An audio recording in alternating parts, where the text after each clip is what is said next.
Hello, it's Ali. Welcome to Scale Addiction. So in today's video, I want to take it out for a test drive and push it a bit hard to see what is the weak points with the drive shaft and all these mechanical parts. But before doing that, I want to do some modifications. First of all, I want to add the dashboard. So when I put the camera like FPV here, I want to be more realistic and see the dashboard and steering wheel. And the second thing I want to add, I have this oil catch can here, which catches the oil from the nitro, because we know after burning nitro fuel you will have some oil coming out, especially in the front of the engine. So I put this hose and goes back to this fuel tank. I don't want to have this hose here, I want to put it here, so it will be easier to reach out here and we can drain it, and it will be like changing oil, similar to that, but we will have more room and we're not gonna have this hose anymore here. So these are the things I'm gonna do it before taking out. So let's get on the SketchUp and design the whole dashboard and put it on.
This video is sponsored by PCBWay.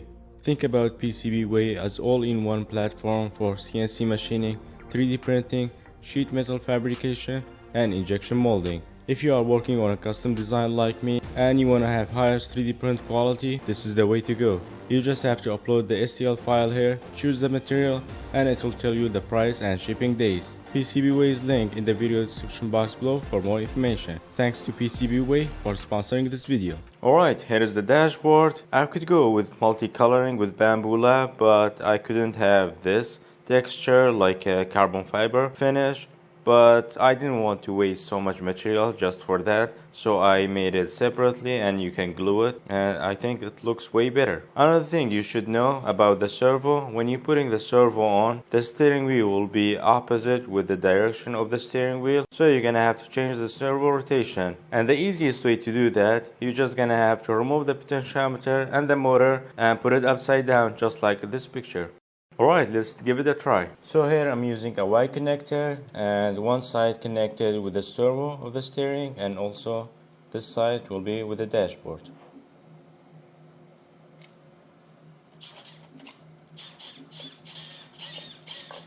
So when we put it like this,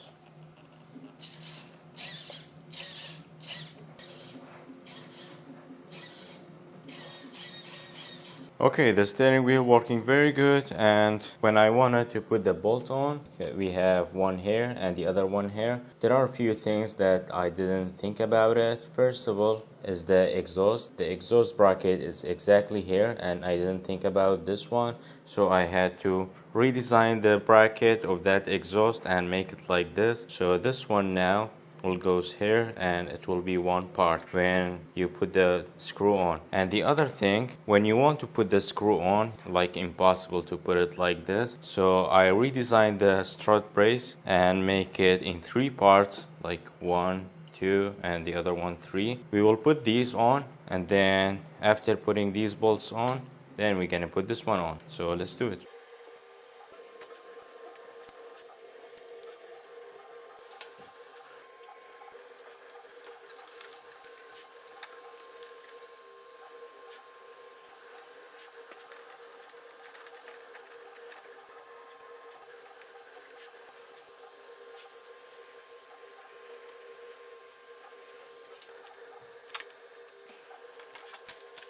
Okay, here's the first design. I printed in two parts with clear PETG. It's not that practical, so I changed it to this one. This one will be printed in one part and it will be like this. And I made two holes, one for the breather and the other one for this hose. The one comes from the engine to here.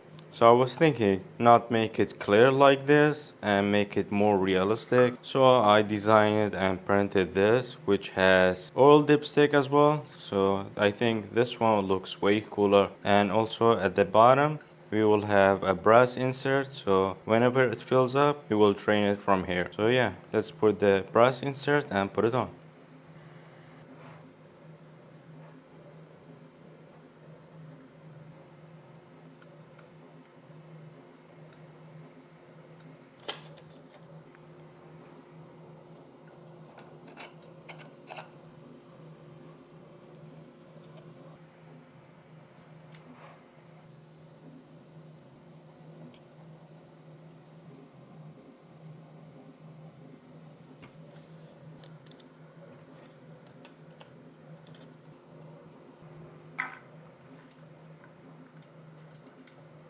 Alright, everything looks good and that dashboard looks really good. I'm gonna put a camera over there and then take it for a test drive.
Good thing we had a break, otherwise we will end up over there and it will be total mess.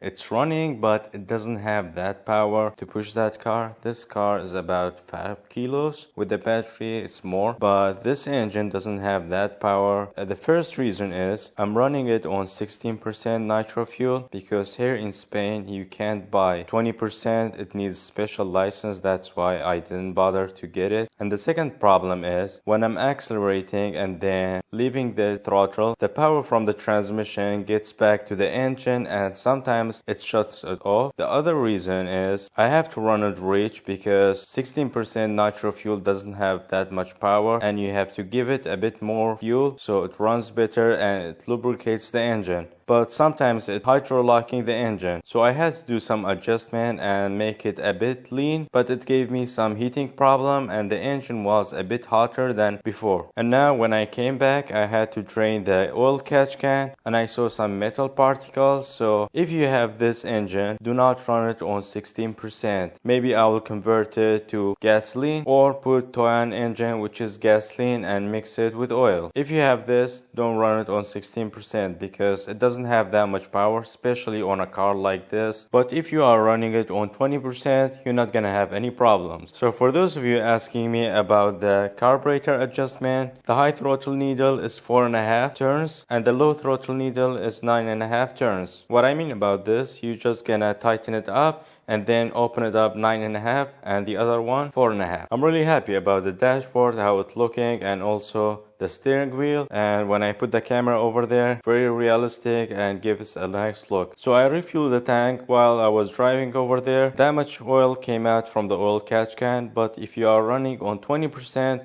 I'm sure the oil will be less than this because you're gonna tune it down and not gonna run it on rich fuel. And updates on the brakes, they are working good, and if I didn't have the brake, it wouldn't save me from these trees. But yeah, for those of you asking me about the brakes, it's working very good. If we look closer, it also have a dust because the pads are carbon fiber, and yeah, looks very good. So when I turn the engine like this, I feel some resistance, and you can turn it and it stops and then turns again. I think I scratched the cylinder walls because of that 16% nitro fuel. But let me guys know, should I convert it to gasoline or put this one on? So yeah, and I'm also working on the electrical one. I have so many details over there because we have so much space and we will have seats and dashboard and all that stuff, and it will be more realistic and it will be lighter than this. This is for those of you who've been waiting for the electrical one. But yeah, I will update you with that very soon. All the files will be in the video description box below for this one and also this one. Hope you guys enjoying the project. If you do, like and subscribe if you haven't already. And I will see you in the next one. Bye for now.